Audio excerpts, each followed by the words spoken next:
Subscribe करें मेरे YouTube channel को और दबाएं बेल आइकन मेरी कोई नोटिफिकेशन सबसे पहले पाने के लिए दोस्तों। Tell me pretty lies, look me in the face, tell me that you love me, even if it's fake.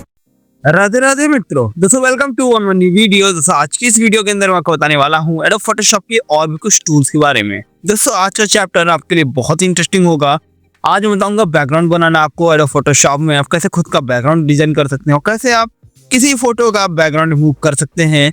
ये आज मैं आपको बताने वाला हूँ आज की इस वीडियो में। दोस्तों यहाँ पे देखिए जो टूल हमारे पास थे पहले, वो टूल आपको पहले बता दूं मैजिक टूल और सिलेक्शन टूल, लेकिन आज बताऊंगा आपको इरेजर टूल के बारे में, मैं बताऊंगा ग्रेडियंट टूल के बारे में। तो दोस्तों ये टूल क्या है, कैसे काम करता है, ये दोनों टूल मैं आपको समझाने वाला हूँ और ये कैसे काम करते हैं मैं आपको अच्छे से एक्सप्लेन करने वाला हूँ।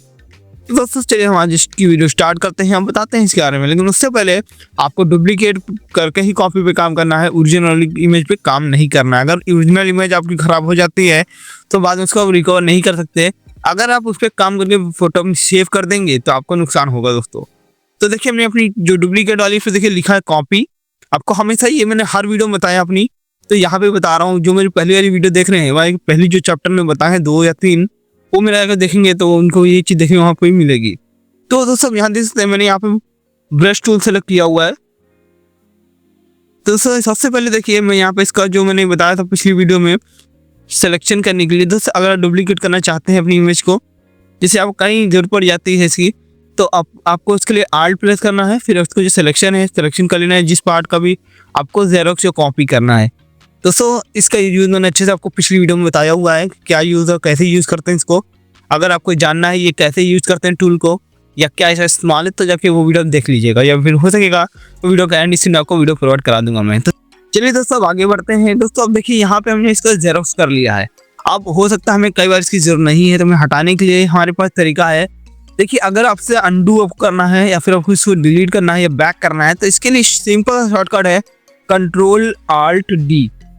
अगर आपको ये करेंगे तो आपका ये Ctrl-Alt-Z तो आप जैसे Ctrl-Alt-Z साथ में प्रेस करते हैं तो आपको ये डिलीट हो जाएगा। दोस्तों अब इरेजर देख सकते हैं, अगर आपको डिलीट करना है तो अब इरेजर दोस्तों 3 तरीके की हैं, eraser tool, background remover eraser tool और या मैजिक इरेजर टूल। दोस्तों ये क्या है, कैसे काम करता है, मैं आपको अच्छे से एक्सप्लेन कर देता हूँ। चलिए तो सबसे पहले देखिए अगर आपको इसको डिलीट करना है तो डिलीट कर सकते हैं, लेकिन सबसे पहले आपको इसकी जो ओपेसिटी है या विड्थ है वो बढ़ा लेनी है। देखिए यहाँ पे हमारा जो व्हाइट कलर सेलेक्ट है वहाँ पे देख सकते हैं रेड के नीचे वो आ रहा है। अगर हम इसको चेंज कर देते हैं, यहाँ पे मान लीजिए ब्लू कलर या फिर ग्रीन कलर कोई भी कलर ऐड कर देंगे तो उस तरीके का बैकग्राउंड यहाँ पे आ जाएगा। उस फोटो को हटा के उस फोटो की जगह पे वो कलर आ जाता है बैकग्राउंड का, तो यहाँ पे ये बैकग्राउंड को हटाता है फोटो का। लेकिन अगर चाहते हैं कि आप ओरिजिनल इमेज पे ये कर सकें तो ये भी आप कर सकते हैं, लेकिन आपको सही नहीं दिखेगा। आपको अगर पूरी PNG इमेज चाहिए या JPG इमेज चाहिए, जैसे आप नेट से डाउनलोड करते हैं, आपको विदाउट वाटर मार्क वाला और विदाउट बैकग्राउंड वाला बैकग्राउंड चाहिए होता है, तो आप वहाँ से डाउनलोड करते हैं, लेकिन आप खुद बना सकते हैं बैकग्राउंड ऐसा।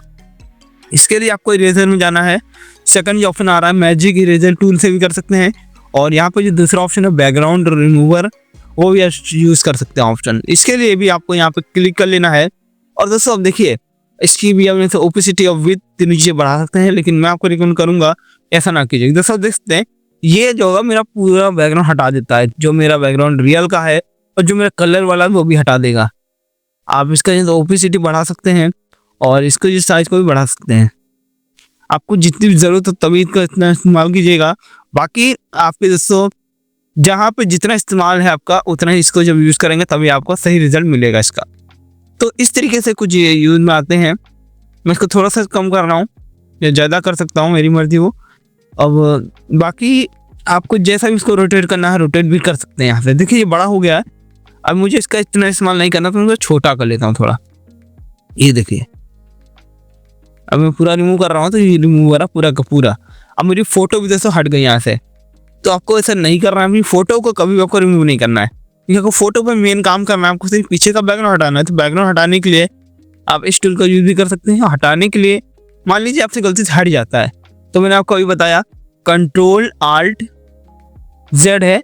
आप Ctrl-Z जब करते हैं तो सिंपल सा कुछ पार्ट ही वापस आते हैं, लेकिन Ctrl-Alt-Z जब करेंगे आपने जहाँ जहाँ जितना भी अप्लाई किया है मेथड वो आपका सब रिकवर हो जाता है। देखिए सब मेरा रिकवर हो गया Ctrl-Alt-Z करने से।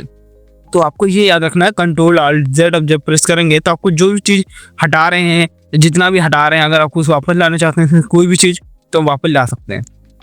फोटोशॉप में सबसे अच्छा चीज़ मुझे ये लगा दोस्तों। अगर आपको ये सब चीज़ें पता थी तो नीचे कमेंट करना, और नहीं पता अगर और आपको जान के मज़ा आया तो वीडियो को लाइक जरूर करें।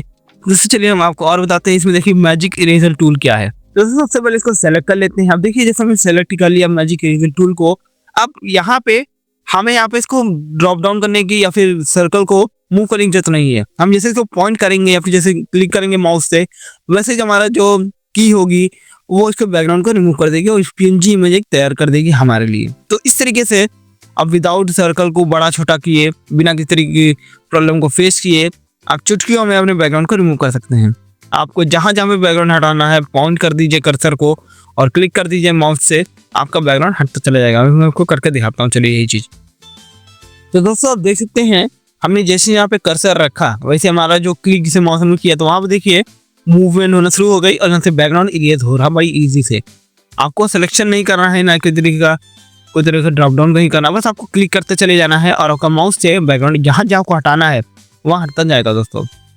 बस आपको यहाँ जहाँ एजेस दिख रहे हैं वहाँ सिलेक्शन कर लीजिएगा, या तो फिर आप हीलिंग टूल का यूज़ कर सकते हैं। जैसे मैंने बताया था कि पेज में अगर आपको यहाँ पे सर्कल होते हैं तो उसको आप फिल कर सकते हैं अपनी दूसरी स्किन के पार्ट से, तो उसी तरीके से हीलिंग टूल का यूज़ यहाँ पे कर सकते हैं। लेकिन जब आपके एजेस ना फिल हो रहे हैं, ना इरेजर हो, तब इसका यूज़ आप करिए दोस्तों। तो इस तरीके से आप बैकग्राउंड को बड़ी ईजी तरीके से रिमूव करके एक PNG इमेज या JPG इमेज तैयार कर सकते हैं। तो आपको जो भी तैयार करना है वो कर सकते हैं। आपको कहीं भी जरूरत पड़ती है JPG इमेज की या PNG इमेज की, तो आप इस तरीके से बैकग्राउंड रिमूव करके बना सकते हैं दोस्तों। ये PNG इमेज इस तरह से क्रिएट होती है दोस्तों। और अगर आपको बैकग्राउंड बनाना है, चलिए वो भी आपको बता देते हैं वो कैसे करेंगे आप। इससे पहले आपको प्रॉपर अगर रिमूवमेंट नहीं आ रही तो आप जितना प्रैक्टिस करेंगे उतना आपको इम्प्रूवमेंट नजर आएगा। इसी बैकग्राउंड बनाना और रिमूव करना वो भी दोनों बहुत ज़रूरी है दोस्तों आपके लिए। सबसे पहला काम आता है फोटोशॉप में सिलेक्शन, उसके बाद आता है बैकग्राउंड रिमूव, फिर आता है आपका बैकग्राउंड क्रिएट। जी दोस्तों बैकग्राउंड रिमूव और क्रिएट करना तो ईजी है, लेकिन बैकग्राउंड में सिलेक्शन करना कुछ पार्ट्स को, सिलेक्शन ही मोस्ट इंपॉर्टेंट होता है एडोब फोटोशॉप के लिए। ये मैं आपको कितनी बार बता चुका हूँ अपनी हर वीडियो में, तो आपको इस पर ध्यान देना है। और आप अगर चाहें तो मुझे अपनी जो एडिटिंग आप कर रहे हैं फ़ोटो की, वो मुझे आप DM कर सकते हैं इंस्टाग्राम पे या फिर ट्विटर हैंडल पे मुझे टैग कर सकते हैं मेरे, कहीं पे आप मुझे कांटेक्ट करके मुझे बता सकते हैं कि मैंने ये वही बनाया है। तो अब दोस्तों यहाँ पे देखिए ग्रेडियंट टूल क्या है मैं आपको बता देता हूँ। देखिए यहाँ पे ग्रेडियंट टूल का मैं इसी पिक्चर कर लेता हूँ। तो यहाँ पे देखिए एक एरो है जिसको मैंने ड्रॉप डाउन नीचे किया, तो देखिए यहाँ पे रेड कलर का एक बैकग्राउंड यहाँ बन चुका है। अब अगर इसी में दोबारा प्रिंट करूँ तो यहाँ पे बैकग्राउंड मूव हो रहा है और ऊपर देखिए अलग अलग तरह के स्टाइल दिए हुए हैं। जिस तरह का स्टाइल आप बनाना चाहते हैं उस तरह का स्टाइल आप लेके बना सकते हैं। मल्टीपल कलर्स का यूज़ कर सकते हैं। इसके लिए आपको ग्रेडियंट लेयर्स में चले जाना है, लाइब्रेरी में जाइए, आपको मल्टीपल यहाँ ऑप्शन मिल जाएंगे। इसके लिए ऊपर ही आपको एक ऑप्शन मिल जाता है, कलर आप बना सकते हैं। ये जो ऑप्शन है इसको आप हार्ड, सॉफ्ट, लाइट अपने सेट कर सकते हैं। देखिए आप ध्यान से अगर ध्यान दे रहे होंगे तो आपको पता चल जाएगा मैंने कहाँ पे आपको यूज़ किया इसको या कैसे यूज़ कर रहा हूँ। तो आपको भी ध्यान से हर चीज़ समझनी होगी तभी आप समझ पाएंगे, लेकिन अगर आप खुद अप्लाई करते हैं तो आपको पता चल जाएगा। अब इसमें दूसरा ऑप्शन है पेंट। दोस्तों जो पैट है दोस्तों, अब यहाँ पे देखिए ऊपर रेड कलर हमारा अप्लाई है तो रेड कलर ही हमारा लिया जा रहा है। यहाँ पे इसको चेंज कर दें तो पैटर्न, और पैटर्न में देखिए मैंने पहले आपको बताया था कि आपको बने बनाए बैकग्राउंड मिल जाते हैं। आप चाहें तो यहाँ पे अप्लाई कर सकते हैं इन पे आप। तो अब यहाँ पे देखिए कुछ इस तरह की इमेज आ गई हमारी, तो इस तरीके से आप बना सकते हैं बैकग्राउंड। अब यहाँ पे कोई इमेज लाना चाहते हैं इस पे, तो आपको सबसे पहले तो इमेज पे जाना है, इमेज अपनी ले लेनी है। जैसे भी आपको इमेज चाहिए वैसे इमेज ले लीजिए और उसको सबसे पहले हमें कॉपी करेंगे। इस पर क्लिक करेंगे और यहाँ पे देखिए चाहेंगे इमेज पे इसको कॉपी कर लीजिए। और अगर आप सेव नहीं करना चाहते तो कॉपी करने की ज़रूरत नहीं, लेकिन अगर आप सेव करेंगे अपनी इमेज को तो कॉपी 100% कीजिएगा, क्योंकि अगर आपकी ओरिजिनल इमेज डैमेज हो गई तो इसका जिम्मेदार मैं नहीं हूँ दोस्तों। तो इस तरीके से आपको अपनी इमेज को रेडी कर लेना है और रेडी करने के बाद सिलेक्शन करना है। देखिए मैं सेव तो नहीं करूँगा इसलिए मैं ऐसे कर रहा हूँ, तो सिलेक्शन कर रहा हूँ और मैं सिलेक्शन करने के बाद इसको इस पे यहाँ पे ड्रॉप डाउन कर दूंगा। और दोस्तों फेदर टूल भी आप यूज़ कर सकते हैं। फेदर टूल मैं आपको आगे बताऊंगा अच्छे से, लेकिन आपको ये बता देता हूँ कि फेदर टूल दोस्तों एक ऐसा टूल है जिसमें आपकी फ़ोटो की जो स्मूथनेस होती है वो और ज़्यादा बढ़ जाती है। अगर उसकी परसेंटेज बढ़ाते हैं। अगर कम रखेंगे तो इसकी जो फेदर टूल है वो नहीं काम करेगा, लेकिन अगर बढ़ा देते हैं, मान लीजिए 1 से 5 कर देते हैं, 1 थी और 5 आपने कर दी, तो 5% वो इंक्रीज होके आपकी जो स्मूथनेस होगी वो आपको और अच्छी तरह नज़र आती है। आपकी जो एजेस होंगे फेस पे, कट लग जाते हैं, सिलेक्शन सही से नहीं कर पाते हैं जब, तो उसको वो फिल कर देगा और आपको अच्छा रिजल्ट देगा दोस्तों। तो आप उसको ड्रॉप डाउन कर सकते हैं, लेकिन इससे पहले देखिए फेदर 5 लगा है तो इसको हम 5 ही रहने देंगे और यहाँ से इसको ओके करेंगे। अब इसका दोस्तों लाने का तरीका क्या है आपको मालूम ही है। फोटो को यहाँ पे देखो हम ले आए हैं, अब कंट्रोल या Alt+S, कंट्रोल डी है तो कंट्रोल डी प्रेस करेंगे, कंट्रोल टी करके लेयर सेलेक्ट किया पहले, फिर कंट्रोल टी प्रेस करेंगे। देखिए यहाँ पे Alt+ प्रेस हो गया, इसी वजह से ये सारे फंक्शन खुल रहा है। Alt+ से अब ये सब फंक्शन खोल सकते हैं, लेकिन कंट्रोल टी जरूरी है कि हमें इसको बड़ा करना है इमेज को अपनी।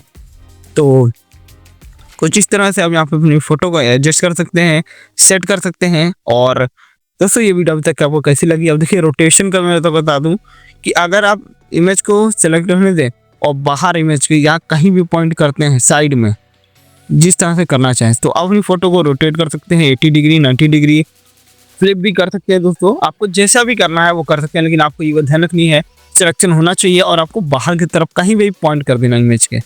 उसके ऊपर जो लाइन आ रही है, डॉट आ रही है, उनको वो कभी पॉइंट नहीं करना है, और करेंगे तो आप ये नहीं कर पाएंगे। तो दोस्तों यही थी आज की वीडियो। अगर मेरी वीडियो को पसंद आई, वीडियो को लाइक करें, और अगर ये वीडियो को किसी कारण चलते पसंद नहीं आई तो वीडियो को डिसलाइक करें। चलिए फिर मिलते हैं एक नेक्स्ट वीडियो के साथ दोस्तों।